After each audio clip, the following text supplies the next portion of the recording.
2006 থেকে, আগেও বলেছি, নাদনঘাট থেকে তার শুরু বিধায়ক হিসাবে। স্বপন দেবনাথ রাজ্যের মন্ত্রী। 2026-এর নির্বাচন অত্যন্ত গুরুত্বপূর্ণ বলে মনে করছি। স্বপনদা, আপনার মতো শান্ত মানুষ, হঠাৎ করে সমুদ্র করে দেখলাম উত্তপ্ত পরিস্থিতি তৈরি হলো, এই কোনো ব্যবস্থা তো নেয়নি। তাহলে এটা কি পূর্ব পরিকল্পিত ছিল এই গোটা? ওরা বিজেপি ক্ষমতা না এসে কি তাণ্ডব করতে পারে দেশের মানুষ দেখেছে। সম্বন্ধে এই ঘটনাতে বিজেপির প্রতি যারা ভোট দেওয়ার মনোভাব তৈরি করেছিল, ভোট কাকে দেবে তা জানি না, কিন্তু বিজেপির তাণ্ডবটা চাক্ষুষ লোকে দেখেছে। রাজ্য পুলিশের ভূমিকা তো কিছু করার নেই, ইলেকশন কমিশন যা বলবে সেটাই করবে। পুলিশ বলছে সেন্ট্রাল ফোর্সে দাঁড়িয়েছিল। আজকেও যে ভোট হচ্ছে, সেন্ট্রাল কেন্দ্রীয় বাহিনীর দৌরাত্ম্য, অতি সক্রিয়তা মানুষের ভোটের অধিকারকে কেড়ে নেওয়ার একটা বড় চক্রান্ত। এখনো পর্যন্ত যা ভোট হয়েছে, আবার দেখুন বিজেপির প্রার্থীর যে বুথ, সেখানে তিনবার করে মেশিন খারাপ হয়ে যায়, প্রতিবারই 1 ঘন্টা করে মেশিন খারাপ হয়ে যায়। এমনি 71 নম্বর, 70 নম্বর, আরও দেশবন্ধু উচ্চ বিদ্যালয়, মানিকহাট, এইসব জায়গাতে 3 ঘন্টা পর মেশিন এলো। এখানে যখন ঢুকছি, আপনি ফোন করেছিলেন আমাকে, তার আগে মোদপুর অফিসে আরোকে ফোন করলাম, এখন কি করছে। এরকম যদি প্রায় এরকম 7-8টা বুথে, আর প্রত্যেক বুথে একবার করে মেশিন খারাপ হয়, তারপর ঠিক হয়। এখানে আইনি দেখা যাচ্ছে তৃণমূলের অফিসে জমায়েত হলে হটিয়ে দিচ্ছে গিয়ে, আর বিজেপি ওখানে বলে কিছু করে, তাতে কিন্তু রোধ করা যাবে না মানুষের ভোটকে। এ কথা হয়েছে মানে তৃণমূল হারিয়ে যাবে তা নয়। সন্ধ্যা, আপনি অনেক বহু বছর ভোট করছেন, আপনাকে বহু বছর তো চিনি। 2006 সালে আপনার নাদনঘাট, এরকম ভোট কোনদিন দেখেছেন? কেন্দ্রীয় বাহিনী, ইলেকশন কমিশন, ইলেকশন কমিশন, কেন্দ্রীয় বাহিনীর এত অতিরিক্ত বাড়াবাড়ি মানুষকে আগে ক্ষুব্ধ করেছে বলে মনে করছি।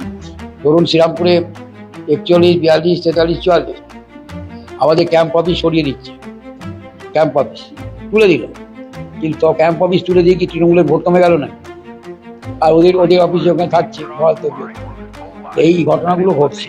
কিন্তু এখানে বিজেপি বেশ কিছু কর্মীর সঙ্গে দেখা হলো, তারা বলছে এবার স্বপন দেবনাথকে হারিয়ে দেবো আমরা। এখন যদি ইচ্ছে মানুষ বলে বিচার করবে। ওরা কি করে বলছে স্বপন দেবনাথকে হারিয়ে দেবো? স্বপন দেবনাথ এখানকার চৈতন্য, গোটা অঞ্চল তার সম্পর্কে সে জানে, তো তাদের তালুর মতো চেনা। মানুষ যদি ভোট না দেয় তাহলে হেরে যাবো, কিন্তু আমি বিশ্বাস করি মানুষ ভোট দেবে। আপনি তো মমতাদি অত্যন্ত কাছের মানুষ, আপনি তো লড়াকু মানুষ। মমতাদি আমাদের কাছে আদর্শ, তার নেতৃত্বে কাজ করেছি। সিপিএম এই এলাকা যেখানে বসে আছি, মতপুর বিজিকে বলুন না, এই এলাকাতে আন্দোলন করতে সিপিএম অত্যাচারের বিরুদ্ধে কোনোদিন দেখা গেছিল ওদের? তখন আরেকটা অভিযোগ পেলাম, যেন আপনি আমার সঙ্গে না একমত হতে পারেন, আপনাদের দলেরই, আপনার অঞ্চল বিধানসভা বলছি, কিছু মানুষের যেরকম বিক্ষোভ মনোভাব রয়েছে আপনার সম্পর্কে। আমি প্রশ্ন করলাম, ভাই কেন? স্বপন দেবনাথ আপনাদের মন্ত্রী, কাজ করেছে প্রচুর। বলছে আমি নাম করবো না, বলছে না আমাদের দেখেনি, আমরা ভোট দেবো না। ও অবাক, এটা কি আপনার কাছে খবর আছে? আমার কাছে এই ধরনের খবর নেই।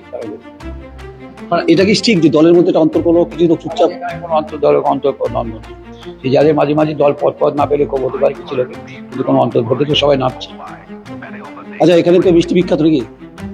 এখানে আপনার এলাকাতে কি মিষ্টি বিখ্যাত? আমি তো ঘুরতে ঘুরতে না, বর্ধমান, ভাতার, ওদিকে মন্তেশ্বর করতে করতে আমার তো অত্যন্ত কাছের মানুষ স্বপন দেবনাথ, রাজনৈতিক নেতা হিসেবে আপনাকে পছন্দ করি, তো ঘুরতে ঘুরতে দেখলাম, তো ভাবলাম যে এখানে আপনার সাথে কথা বলে যাই। আচ্ছা, কি হাওয়া কি বুঝছেন বলুন তো? পূর্ব বর্ধমান 16টা আসন আছে, বেশি কিছু বলতে হবে না, হাওয়া কি বুঝছে? আগে আমরা জিতবো, 16 হবে, নিশ্চয়ই হবে। কিন্তু চাণক্য, আপনি যা বলছেন ঠিক ভেবি বলছেন, জিতবো আবার।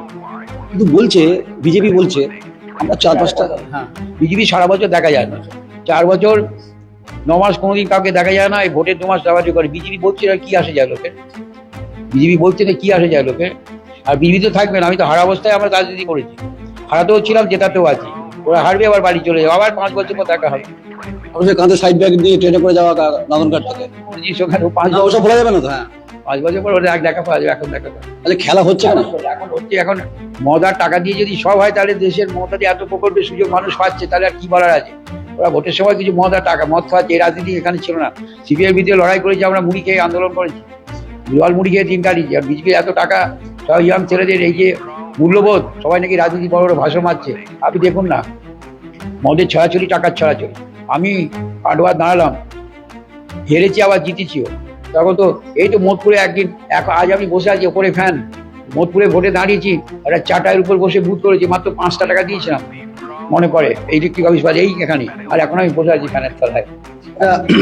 স্বপনদা, আপনি বলছেন মদ হচ্ছে, বিজেপির একটা অংশ বলছে।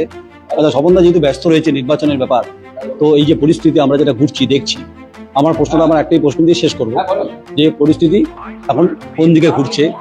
যে চৈতন্য প্রভাবিত এলাকাতে, ভাগীরথীর পারে, হাওয়া কি সত্যিই ঘুরছে? হাওয়া কোন দিকে বইছে? সমুদ্র করে ঘটনা বিজেপির উদ্দেশ্যে মনোনীত অভিযোগ প্রার্থী শপথ নাথের। আপনার সঙ্গে থাকুন, দেখতে থাকুন। নমস্কার, আমি নয়ন রায়, পূর্বশ্রী দক্ষিণ।